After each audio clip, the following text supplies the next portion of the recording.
ஜீ தமிழ் சரிகமப நிகழ்ச்சி மக்களிடையே பயங்கரமான ஒரு ரீச். அதற்கு ஒரு முக்கிய பங்களிப்பு கொடுத்துருக்காங்க தொகுப்பாளினி அர்ச்சனா அவர்கள்.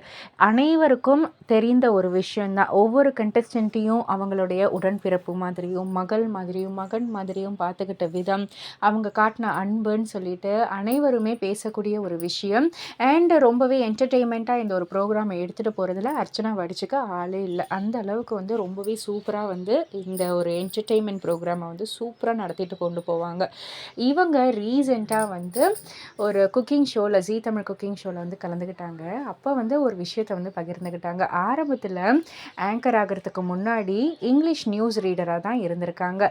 காலேஜில் கல்ச்சுரல் ப்ரோக்ராம்லாம் வந்து நடத்திட்டு இருக்கக்குள்ளே இந்த ஆப்பர்ச்சுனிட்டி வந்துச்சு. ஸோ இங்கிலீஷ் நல்லா பேசுவேன் அப்படின்னு வந்து சொல்லி இங்கிலீஷ் நியூஸ் ரீடராக வந்து எனக்கு ஒரு ஆப்பர்ச்சுனிட்டி கிடச்சிது.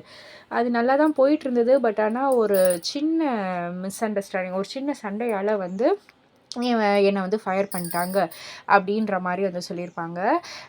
எதனால் அப்படின்னு வந்து கேட்டால், நான் வந்து வெட்னஸ்டே அப்படின்னு வந்து சொல்லியிருப்பேன்.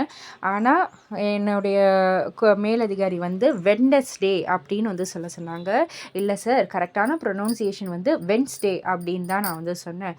அப்படியா, அப்படின்னா நீ வந்து வேலையை விட்டு போயிடலாம் அப்படின்ற மாதிரி வந்து சொல்லி என்னை வேலையை விட்டு அனுப்பிச்சிட்டாங்க அப்படின்ற ஒரு விஷயந்தான்.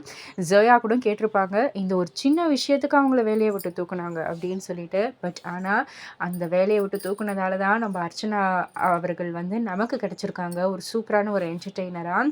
ஆங்கராக அவங்களுடைய கடமையை வந்து தவறுனதே கிடையாது. அவங்களுடைய அம்மா இறப்புக்கு அப்புறமும் வெறும் 3 நாளோ 5 நாட்கள்லேயோ திரும்ப வந்து அந்த ஒரு ஷோவை எடுத்து நடத்தினாங்க. அந்த அளவுக்கு ஒரு ஹார்ட் ஒர்க், டெடிகேஷன் எல்லாமே அர்ச்சனா கிட்ட இருக்குது.